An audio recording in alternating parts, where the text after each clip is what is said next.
Si otro es violento, yo aprendo de esa violencia aunque no quiera. He ejercido violencia contra animales, contra plantas, emocional.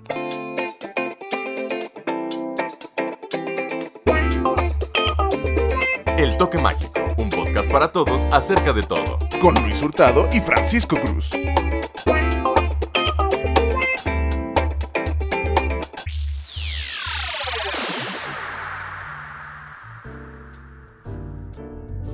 Hola, ¿qué tal? Gente queridísima, adorada, hermosa, y bienvenidos una vez más al Toque Mágico. Con sus presentadores, Francisco Cruz y Luis Hurtado. Ufa. Y el día de hoy, Luis, ¿qué vamos a hacer? ¿De qué vamos a hablar? El día de hoy vamos a tocar un tema propio de cómo se llama nuestro programa, El Toque Mágico. Un programa para todos, acerca de todo, porque creo que este tema en particular se relaciona de una forma muy intrínseca con respecto a todos los otros temas que hemos tratado en los otros podcasts. Es un tema controversial desde mi perspectiva porque justamente es un tema para revisarnos a nosotros mismos. Es un tema que da mucho pie para analizar nuestros comportamientos, para analizar la forma en que nos conducimos, qué tipo de acciones que tenemos pueden o no ser esto de lo que vamos a hablar. Y pues ya, para dejar los rodeos, dime, mi querido Francisco, ¿cuál es el tema de hoy? El día de hoy vamos a hablar acerca de la violencia. La violencia. Violencia siento que es una palabra que de entrada se escucha violenta. Valga la redundancia. Creo que es perfecta para lo que quiere significar en sí misma, como tú dices, y que justamente vamos a tocar algunos tipos de violencia que se explican en sí mismos, por la obviedad que podría sonar, pero que al mismo tiempo no lo vemos tan obvio porque no nos percatamos que la ejercemos. Entonces, creo que ambos nos resultó un poco curioso que la OMS tuviese una definición de violencia. Justo. Pero ya leyéndola y ya en perspectiva, creo que es obvio que la OMS tenga violencia en su acervo de definiciones, ya que la violencia puede derivar en problemas de la salud. Correctamente, desde cosas tan triviales como un hueso roto hasta algo ya más notorio como un problema del desarrollo de la inteligencia o de la educación o lo que sea. Exactamente. Entonces, según la OMS, medio corté la definición para que fuese más corta, dice: la violencia es el uso intencional de la fuerza física, amenazas contra uno mismo, otra persona, un grupo o comunidad, y que es muy probable que tenga como consecuencia un traumatismo, daños psicológicos, problemas de desarrollo o incluso la muerte. Entonces, aquí la OMS nos está diciendo que es físico porque obviamente lo físico va a derivarse a lo que acabamos de decir, a cosas de la salud. Lo que concierne a la salud, claro. Sin embargo, este traumatismo y daños psicológicos no necesariamente tienen que ser con fuerza física, y eso creo que es lo más importante de la violencia en sí. Por ejemplo, tenemos actitudes o palabras o expresiones con las que podemos ser violentos, ser agresivos y provocar este tipo de amenaza que puede derivar en que la otra persona sienta miedo, se sienta acosado, humillado, rechazado, que sienta una agresión que no necesariamente yo le estoy dando un puñetazo, pero puedo lastimar, y como dicen por ahí, una palabra duele más que 1000 golpes. O creo que por ahí decía, así el dicho, pero creo que tú encontraste algunos tipos de violencia que nos van a ayudar como que a tocar esto, ¿cierto? Justo, me parece importante justamente, y qué bueno que mencionas lo de los tipos de violencia, me parece importante darle los nombres adecuados a cada uno de estos tipos de violencia para saber cuándo las estamos ejerciendo y de qué maneras tenemos nosotros para poderlas evitar, o sea, cuáles son las acciones que nos corresponden para que esta violencia no esté ocurriendo. Según ecured.cu, el término violencia ha sido tratado en diferentes formaciones económicas sociales desde el principio de la historia de la humanidad hasta nuestros días, y tiene muchos factores que influyen como políticos, económicos, jurídicos, psicológicos y culturales, que tienen consecuencias imperables para los individuos que la sufren, para la familia y para la sociedad. Y justamente me parece, te digo, muy importante como también este pequeño agregado, a pesar de que sea esencialmente la misma definición. Esta misma página te explica los tipos de violencia que vienen siendo la violencia física, la violencia gestual, la simbólica, la psicológica, la sexual, la ambiental y la verbal. Con esto te pregunto, ¿tú qué tipos de violencia sientes que has ejercido? Pues la verdad, por más triste que podría sentirme al respecto, no me puedo sentir ni triste ni culpable, porque creo que la violencia no la podemos evitar, pero la podemos comprender. Entonces, lamentablemente yo creo que sí he tenido violencia contra los animales, por ejemplo. Cuando mato a una araña, cuando mato a una cucaracha, estoy pues provocándole la muerte a un ser vivo, ¿sabes? Que no me hizo nada. Cuando arranco una flor para regalársela a una persona, de igual manera es una violencia contra la planta. Entonces, he ejercido violencia contra animales, contra plantas, emocional. Cuando chantajeas con una publicación en Face o cuando haces una llamada y te pones a llorar o ese tipo de cosas que pueden no ser como muy obvias que son violentas, pero lo son. Totalmente. Y que creo que la cultura últimamente se ha encargado en hacer foco a este tipo de actitudes no físicas. No sé, también violencia física le he infligido muchas veces a amigos o a no amigos. A pesar de que soy una persona muy pacífica, eventualmente te tienes que defender. Y creo que la violencia viene desde tiempos arcaicos. Lo que hemos tocado muchas veces, esta necesidad de defenderte a ti, a tu territorio y a tus iguales, ¿no? Entonces, todos vamos a tener este lado violento, porque violento viene del latín y que significa furioso, irascible. Entonces, siempre va a ser una necesidad de tener poder. Y creo que eso lo menciona Michel Foucault. El poder está en todos lados. El poder lo va de arriba para abajo, de abajo para arriba. O sea, no necesariamente los ricos siempre van a ser los malos con los de abajo, sino también los de abajo pueden ser negativos y violentos contra los de arriba, ¿no? Ahí están las revoluciones. Como en Parasite. Exactamente. Y tenemos la Guerra Fría, por ejemplo, que son estas violencia psicológica que no necesariamente se concreta o se consuma, ¿sabes? O sea, es esa amenaza constante.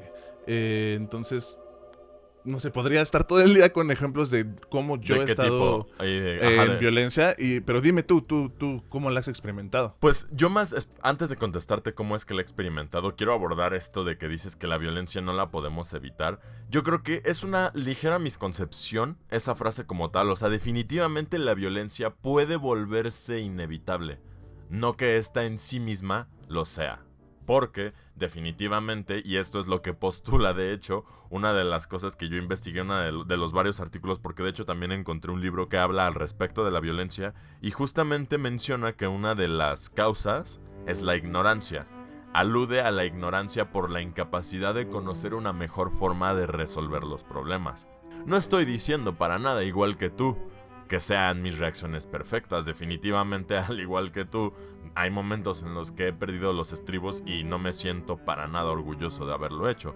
Sin embargo, hay situaciones y hay momentos en los que hay ciertos individuos o ciertas interacciones que no te dejan otra opción, que por más que tú intentases ser completamente racional, civilizado y educado al respecto, termina habiendo gente que no responde o no quiere reaccionar de esa forma, y la única opción que te deja para poder resolver el problema en cuestión es la de una reacción violenta. Por decirte algo, una persona que está en estado de ebriedad y está molestando a una chica que te acompaña, ya sea tu novia, tu hermana, tu mejor amiga, simplemente a alguien que conoces, ¿no? Y está esta persona constantemente con el acoso y el acoso y el acoso, y le dices, oye, detente, y al momento de tú decirle esto, él te intenta violentar.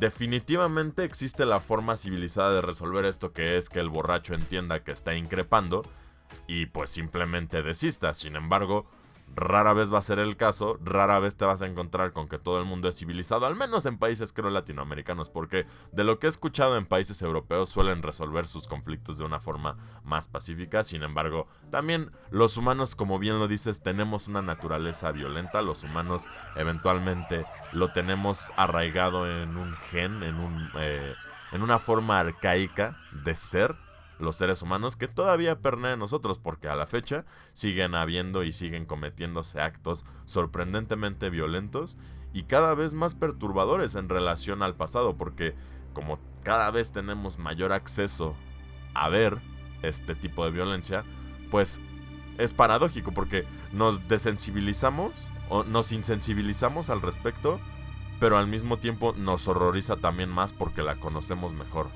¿Me explico? Claro, es vernos al espejo y darnos cuenta que somos el monstruo, pero al mismo tiempo no poder cambiar el monstruo. Entonces, creo que el ejemplo que tú acabas de dar del acoso con la chica y todo esto en el bar abarca violencia en muchos ámbitos. O sea, hay violencia Muchos de entrada en ámbitos. el bar, seguramente. La relación mesero-cliente, la relación cadenero-consumidor, la relación jefe con sus comensales. O sea, todo ahí seguro ya hay una violencia interna. Después le sumas el alcohol, que el alcohol es un catalizador de violencia por lo general. No siempre, pero es bien sabido que por lo general las personas bajo la influencia de sustancias, no solo alcohol, tienden a tener comportamientos violentos o erráticos. Entonces, esta persona no solo con palabras fue violento, seguramente con la mirada, con la manera en la que él puso su cuerpo, o porque al enseñar este pavo real, esto que le llamamos el ponerte como pavo real, también puede llegar a ser violento. Claro. Si te pasas de pavo real, ¿no? También la manera en la que tú le dices, oye, detente, pudo haber sido violenta. Claro. Tu reacción, tú crees que no, pero a lo mejor el ponerle la mano enfrente, no, espera, alto, eso es infligir violencia con tu voz, con tus emociones, con tus palabras. Entonces, la violencia, como te digo al principio, no puede ser evitada, pero creo que entendida. Y si la entiendes, puedes tratar de que sea lo menos agresiva posible. Que sea el menor curso de acción que se toma para resolver los problemas, que sería lo que ocurriría en un mundo ideal, creo yo. Y de hecho, me parece también acertado que digas el entenderla, porque yo encontré de Bronfenbrenner y de Belsky, 1979 y 1980, que hay 4 diferenciaciones importantes de los ecosistemas en los cuales ocurre la violencia. Y esto me parece también importante reconocerlo porque creo que si lo reconocemos podemos taclearlo individualmente como corresponde. Bueno, mínimamente, claro, porque definitivamente somos gente que no tiene el poder como tal de cambiar las cosas, pero ciertamente sí el poder de, a partir de nosotros mismos, ya déjate tú de nuestros escuchas, de nosotros mismos, de lo que investigamos, darnos cuenta que podemos mejorar o cambiar con nosotros. Pero los ecosistemas son el microsistema, que es el contexto inmediato en que se encuentra una persona, como por ejemplo la escuela o la familia. El mesosistema, que es el conjunto de contextos en que se desenvuelve la comunicación entre la familia y la escuela. El exosistema, que son las estructuras sociales que no contienen en sí mismas a las personas, pero que influyen en los entornos específicos que sí lo contienen, como la televisión o facilidad para acceder a las armas o a la violencia en general.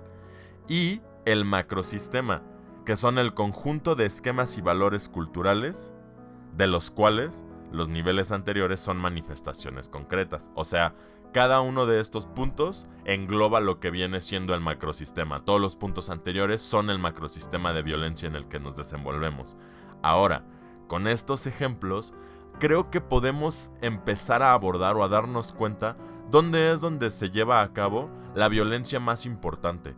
Porque justo, y esto es una teoría no propia, ya ha habido otras personas, ya ha habido otros individuos que han hablado al respecto, expertos inclusive, que dicen que la violencia se origina en el núcleo familiar y en el núcleo inmediato. Hay un proverbio africano que dice que aquella persona que no sienta el cariño de su aldea en lo que crece, quemará la aldea para sentir su calor. Lo estoy parafraseando, pero justamente la noción es esa. Si otro es violento, yo aprendo de esa violencia aunque no quiera, porque la voy a necesitar para defenderme o para poder resolver estos problemas que violentamente se me van a presentar. Por ejemplo, esto que acabas de mencionar del refrán africano lo podemos ver en Naruto, ¿no? Sasuke Uchiha es esta persona que creció resentido con su aldea y al final lo único que lo iba a reconfortar iba a ser ejercer una violencia de regreso hacia esa aldea, una venganza. Entonces aquí la violencia ya empieza a derivarse en otras acciones, como es la venganza, que no solo es violento, sino ya envenena a tu entorno. La venganza nunca es buena, mata el alma y la envenena. y genera estas acciones macros, como acabas de mencionar. Por ejemplo, lo que tú dices de los microsistemas, los macrosistemas, un ejemplo que se me vino a la cabeza mientras lo decías, es la guerra contra el narcotráfico que pasó en el sexenio de Felipe Calderón. En micro fue el dejar que el narcotráfico invadiera las calles, primero pagar por el piso y este tipo de mafia que se genera primero, después el poder negociar con el gobierno o no, y todas estas acciones terminaron derivando a una guerra contra el narcotráfico, que es el macro que vemos. De igual manera la Segunda Guerra Mundial, con el asesinato de fulano o de tal, y todas estas eventos violentos que derivan en catástrofes, en cataclismos que podrían ser evitados si comprendiéramos que el ser humano muchas veces no quiere ser violento, pero no puede evitarlo, ¿no? Entonces, ciertamente. Lo que tú, Sí, lo que tú mencionas, creo que lo podemos entender desde el punto de vista de Pierre Bourdieu. Pierre Bourdieu fue un filósofo francés de los años 70, que es con... Sociólogo, ¿no? También. Es que es sociólogo, comunicólogo, antropólogo. En ese entonces todo era lo mismo. Entonces, es como de todo. Y él nos habla del hábitus, que el hábitus es esta... ¿Cómo llamarlo? Este proceso de desarrollo en donde la cultura se va transformando y se va construyendo. Correcto. Entonces, los comportamientos se van, como actualmente se dice, normalizando. Y entonces, cuando la violencia se normaliza, se vuelve parte de este hábitus colectivo, y es cuando ya no nos damos cuenta de que existe machismo, sexismo, clasismo, racismo, todos estos ismos negativos que se generan con esta violencia simbólica y que al mismo tiempo es lo que te mencionaba del poder, ¿no? Entonces, algo que también encontré revisitando a Michel Foucault, porque lo leí en la universidad hace 1000 años, ya no me acordaba, es que el poder, como mencioné, no es unilateral. Como tú, Luis, puedes ser violento conmigo, como yo puedo hacer contigo. Y no necesariamente uno tiene que tener más dinero que otro o una posición. Ni un status quo superior ni nada. O sea, la violencia puede ejercerse desde donde sea, para donde sea. Exactamente. La violencia y el poder. Y el poder es también una referencia a lo que mencioné en un episodio pasado. ¿Te acuerdas cuando recordé ¿cómo se dice? La adivinanza de Tyrion y de Varys? Ajá. ¿De dónde residía el poder? Pues el poder no reside en posesiones, en tierra, en oro. El poder reside en los actos, en que las personas, en las relaciones. Sí, claro, porque justamente si tú tienes la capacidad de ejercer tu voluntad por algún medio, difícilmente ese medio va a ser otro que el de la fuerza, porque estás ejerciendo tu voluntad a fin de cuentas, y muy rara vez la gente va a estar alineada con tu postura respecto a lo que sea.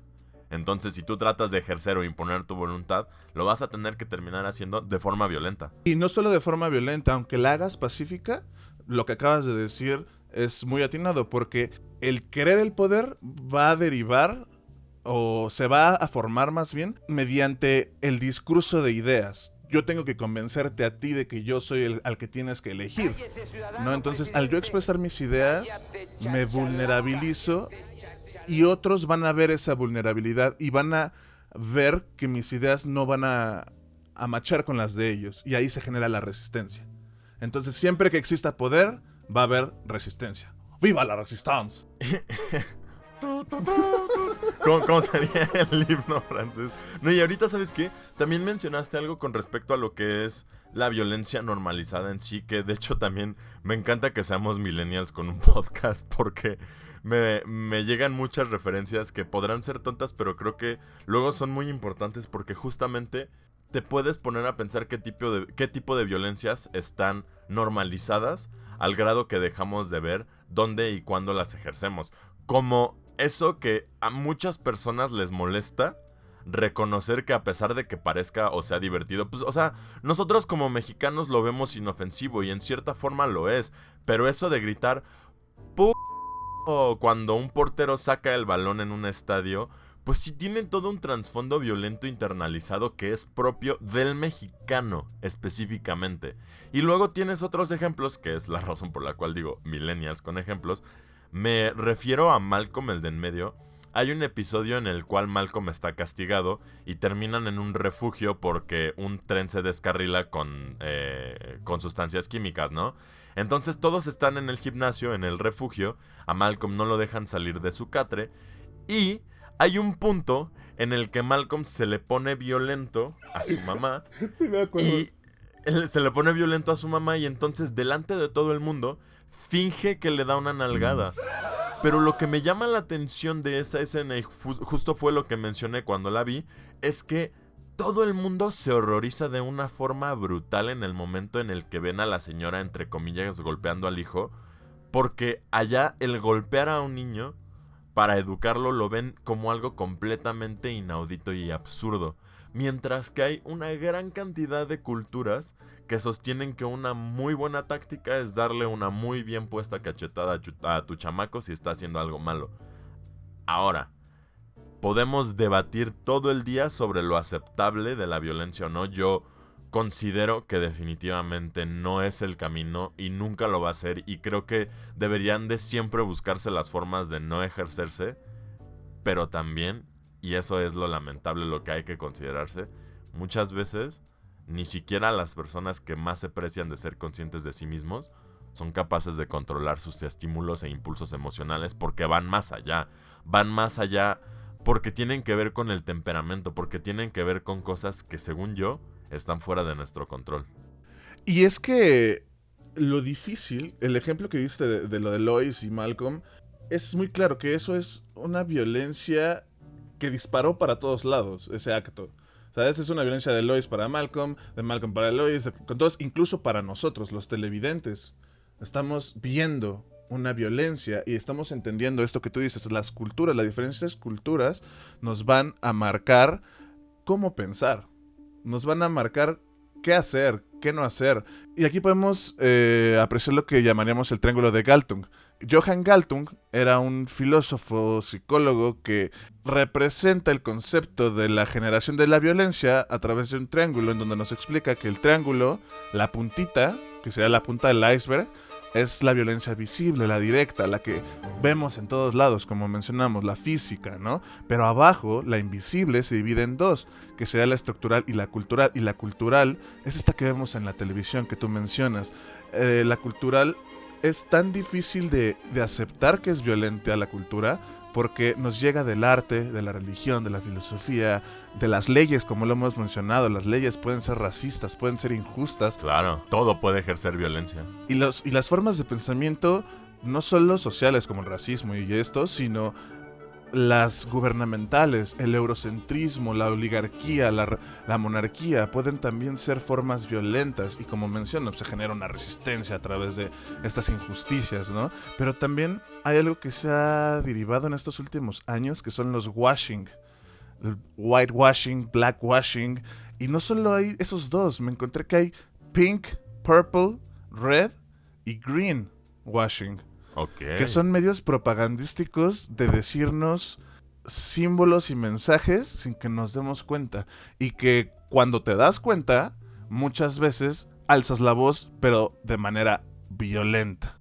Y ya parece entonces lo más probable es que también ya hayas perpetrado gran cantidad de actos violentos en torno a estas que mencionas, a estas clasificaciones que mencionas, sin darte cuenta. Exacto. Por ejemplo, cuando recientemente salió que Bob Esponja era gay, no sé si recuerdas que salió la noticia, Sí, eso es el pink washing. Pero, nuevamente, al escuchar violencia, vamos a sentir que es negativo a la primera. Vamos a decir, no, o sea, ¿cómo crees que el que sea gay va a ser negativo o violento? O sea, ¿tú eres homofóbico? Deriva a muchas ideas erróneas porque no entendemos que la violencia viene de todos lados. Entonces, no porque la propaganda LGBT pueda llegar a ser agresiva o violenta, significa que los LGBT son agresivos y violentos, ¿no? Entonces... Correcto, son generalizaciones muy idiotas. Entonces también viene el purple washing, que es el de equidad de género. Ok.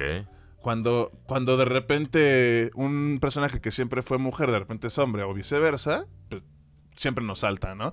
Después está el red washing, que es con ideología de izquierda, con ideología de igualdad social, socialista o comunista o como lo quieran generalizar, como sería la 4T, por ejemplo. La 4T es un red washing, literal. El color de la 4T es rojo o Sí, claro, rojizo. esos que tienen dinero son horribles. Ujú, Mátalos, exactamente. ódialos, desdéñalos, porque ellos son el enemigo del pueblo mexicano. Y sin hablar mal de nuestro gobierno, simplemente así es como se Así aprecia. es como así es como se dieron a conocer, así es como hicieron su campaña. O sea, él en todo momento habló de defender a los pobres y habló en favor de los pobres. Y el término de fifís y todo es algo que él estuvo soltando constantemente. O sea, no, para nada es hablar mal del gobierno, es literalmente repetir las palabras que el gobierno hizo en su campaña para poder estar donde está. Pues sí, tienes razón. Y justo retomando también otra cosa que estabas diciendo, lo de la violencia en cómo está normalizada en ciertas cosas, también como abordando esto del ejemplo de Lois, ese tipo de violencia, por ejemplo de pegarle a un niño, para ellos es completamente inaudito. Mientras que el hecho de que dos personas mayores que están discutiendo o debatiéndose un puesto tan importante como el de la presidencia, es completamente bien visto, incluso alentado, que se violenten verbalmente, como lo pudimos ver ayer en el debate de Biden contra Trump. Completamente violento ese debate porque fue todo menos un debate. Y creo que salió en el Washington Post, en el New York Times, que ha sido el peor debate presidencial desde hace como 40, 50 años. Entonces, la forma en la que Trump habló hacia Biden fue violenta. La manera en la que Biden desdeñó las acciones de Trump fue violenta. Entonces, creo que la violencia es un tema, como dijimos al principio, controversial, pero sobre todo profundo y arraigado en toda nuestra cultura, sociedad. Pero, perdón, ahorita que recuerdo, no terminé de decir lo del triángulo. Sí, El otro cachito del triángulo es la violencia estructural, que es la que se centra en negar las necesidades de las personas a las cuales estás violentando. claro. Estas necesidades podríamos catalogarlas como en supervivencia, bienestar, salud, libertad, eh, libertad de expresión. Lo que habíamos comentado, justo lo que comentamos en el podcast pasado de que hay ciertos lugares donde están recluidas las personas de piel negra solo porque culturalmente a lo largo de muchos años así fue que se estableció, de manera que hoy en día ellos sufren las violentas consecuencias en la economía, en la moral, en el físico, etcétera, etcétera, etcétera, de estas leyes o de estas violencias ambientales, estas violencias culturales, etcétera, etcétera, Y lo etcétera. más peligroso es que depende de las perspectivas que tengamos respecto a la violencia estructural, es que podemos justificarla en sí misma. Por ejemplo, este principio ético del mal menor que justifica la elección de un mal con tal de evitar otro de mal mayor. Por ejemplo, voy a matar a 10 personas porque así voy a salvar a 1 millón. O sea, suena lógico en números, pero aún así no le quita que el matar a esas 10 personas sea violento, inaudito, lo que sea, ¿no? Y también... Sigan siendo 10 vidas, pero, o sea, al fin Exacto. de cuentas siguen siendo 10 vidas que se están perdiendo. Y eso va también, creo que muy de la mano con lo de la razón de Estado de Maquiavelo, que es prácticamente el fin justifica los medios. Que el gobierno haga lo que tenga que hacer para garantizar la soberanía nacional, estabilidad económica y bla, bla, bla, bla, ¿no? Tenga lo que tenga que hacer. Entonces, ahí también hay una radicalización, algo que puede derivar en todas las violencias que mencionamos, emocional, simbólica, física, cultural, estructural, bla, bla, bla. Y pues mira, ahora sí que no creas que me hice güey.